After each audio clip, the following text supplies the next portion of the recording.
to NBA Today. Victor Wembanyama It's never over. a figment of our basketball imaginations. Wembanyama, the fake, the reverse, and the foul. Wembanyama, oh my! They don't know what to do to contain this extraterrestrial. Should we take a closer look at Wemby Mania? Because you like Perk that he's attacking the rim. He's scoring 14 points a game in the paint. That's the sixth most in the league. And he's averaged just under 10 paint points a game in his first two seasons of his career. So he's clearly placing an emphasis here. On the other end, he's averaging 4.7 blocks a game. That's nearly twice as many as any other player in the NBA, by the way. And with 7 blocks tonight, which for him wouldn't be crazy, he would be the first player to average 5 blocks a game, 7 games into the season in the last 20 years. And the Spurs defense has been dominant with Wemby on the floor, holding teams under 98 points per 100 possessions. And that would easily rank first in the NBA. How important is he? Well, with Wemby off the floor, the Spurs defense has been among the league's worst. In just his third season, the 7'5", or Perk saying 7'7" phenom has taken his game to new heights and his team to a new level. He's showing the kind of dominance that could redefine the future of the franchise. Brian Windhorst has more.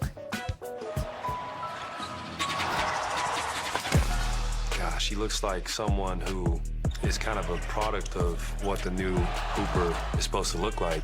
Yeah, he's like the 2K creative player.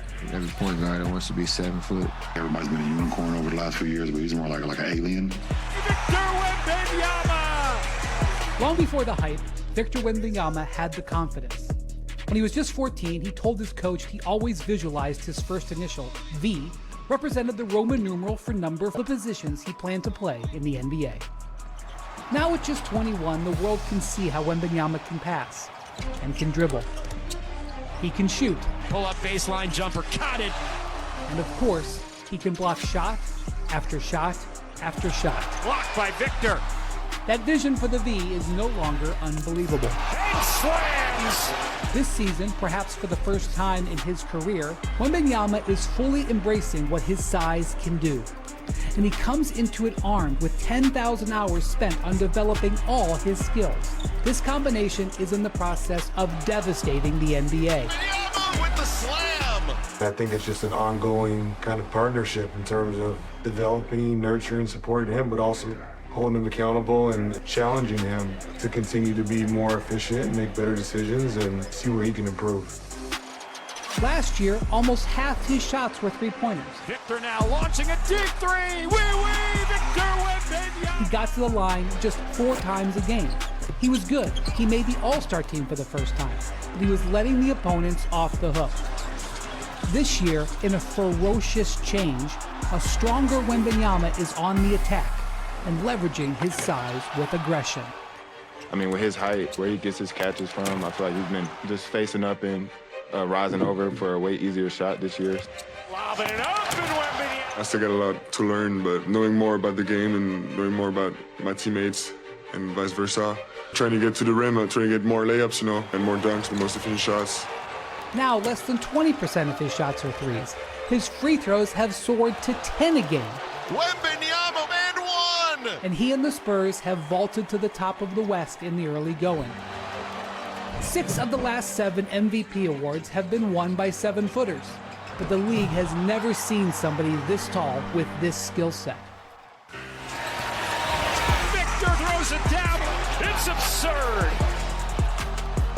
What we're seeing now is new to the sport, and with this new mission, Wembanyama has raised the ceiling for this Spurs season.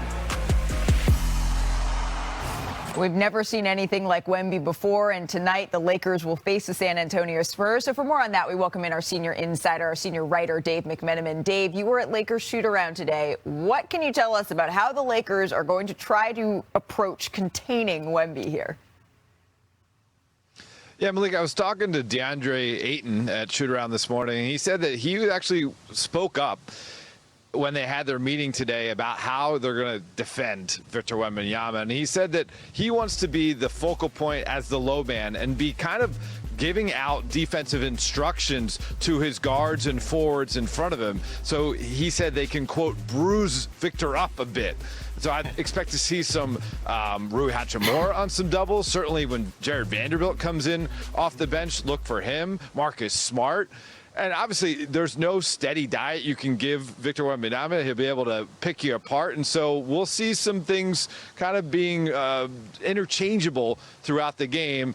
Also, Ayton told me that, hey, you can't really front the guy because he's that big. Right. I'll front every once in a while if he has it angle on me right in front of the basket. Otherwise, I got to stay as an anchor behind him. Yeah, you're going to have to try a couple of different things with Victor. Not one person is going to be able to slow him down. We do have some injury updates here for this game, Dave. Austin Reaves was questionable coming into the game. What are you hearing about his status? Yeah, Malika, Austin Reaves has now been downgraded to out. That's going to be his second straight game missed with some soreness in his right groin. He started to feel discomfort in his groin Sunday against the Miami Heat, was able to play through that entire game. But the Lakers, this is a cautious move holding him out. Austin was a full participant in shoot-around this morning. But as we've seen thus far this season, the Lakers are going with the next man up mentality. We saw what they did in Portland the other night with so many of their key pieces out of the lineup.